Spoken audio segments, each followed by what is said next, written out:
जय श्री राम जय हनुमान। आज की बालकांड कथा कुछ इस प्रकार है। बिनय प्रेम बस भई भवानी, खसी माल मूरत मुस्कानी। सादर से प्रसाद सिर धरऊं, बोली गौरी हरस हिय भरऊं। गिरजा जी सीता जी के विनय और प्रेम के वश हो गईं। उनके गले की माला खिसक कर नीचे आ पड़ी और मूर्ति मुस्कुराई। सीता जी ने आदर पूर्वक उस प्रसाद को सिर पर धारण किया। गौरी जी का हृदय हर्ष से भर गया और वे बोली, सुने सिय सत्य आशीष हमारी, पूजहि मन कामना तुम्हारी। नारद बचन सदा सुचि साचा, सो बरु मिलहि जाहि मनुराचा। हे सीता, हमारी सच्ची आशीष सुनो, तुम्हारी मनोकामना पूरी होगी।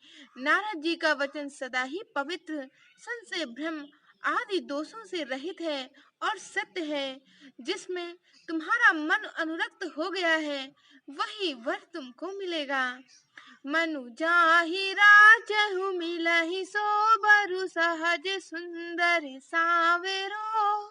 करुणा निधान सुजान, शील स्नेहु जानत रावरो।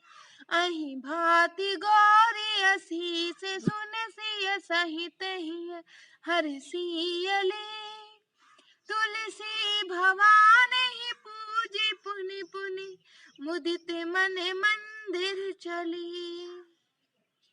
जिसमें तुम्हारा मन अनुरक्त हो गया है, वही स्वभाव से सुंदर सांवला वर श्री रामचंद्र जी तुमको मिलेगा। यह दया का खजाना और सुजान है, तुम्हारे सील और स्नेह को जानता है। इस प्रकार श्री गौरी जी का आशीर्वाद सुनकर जानकी जी समेत सभी सखियां हृदय में हर्षित हुई। तुलसीदास जी कहते हैं, भवानी जी को बार बार पूछकर सीता जी प्रसन्न मन से राजमहल को लौट चली। जानी गौरी अनुकूल सिय, हिय हरसु न जाई कहीं।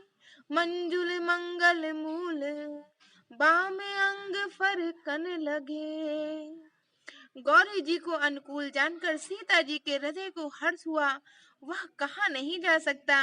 सुंदर मंगलों के मूल उनके बाएं अंग फड़कने लगे।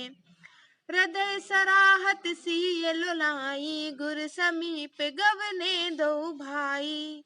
राम कहा सब कौसुक पाही, सरल स्वभाव छुअत छल नाही। हृदय में श्री सीता जी के सौंदर्य की सराहना करते हुए दोनों भाई गुरु जी के पास गए। श्री रामचंद्र जी ने विश्वामित्र जी से सब कुछ कह दिया, क्योंकि उनका सरल स्वभाव है, छल तो उसे छूता भी नहीं है। सुमन पाई मुनि पूजा कीन्ही, पुण्य शीस दुहु भाई दीन्ही। सुफल मनोरथ हो तुम्हारे, राम लखन सुन भये सुखारे। फूल पाकर मुनि ने पूजा की, फिर दोनों भाइयों को आशीर्वाद दिया कि तुम्हारे मनोरथ सफल हों। यह सुनकर श्री राम और लक्ष्मण सुखी हुए। करी भोजन मुनि बर विज्ञानी, लगे कहन कछु कथा पुरानी। विगत दिवस गुरु आयुष पाही, संध्या करन चले दो भाई। श्रेष्ठ विज्ञानी मुनि विश्वामित्र जी को भोजन करके कुछ प्राचीन कथाएं कहने लगे। इतने में दिन बीत गया और गुरु की आज्ञा पाकर दोनों भाई संध्या करने चले।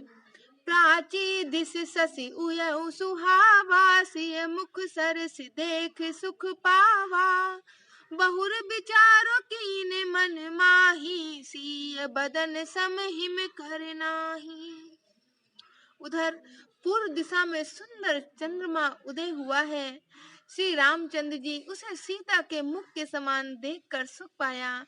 फिर मन में विचार किया कि यह चंद्रमा सीता जी के मुख के समान नहीं है। जय श्री राम जय हनुमान। आज की बालकांड कथा में बस इतना ही। हर हर महादेव।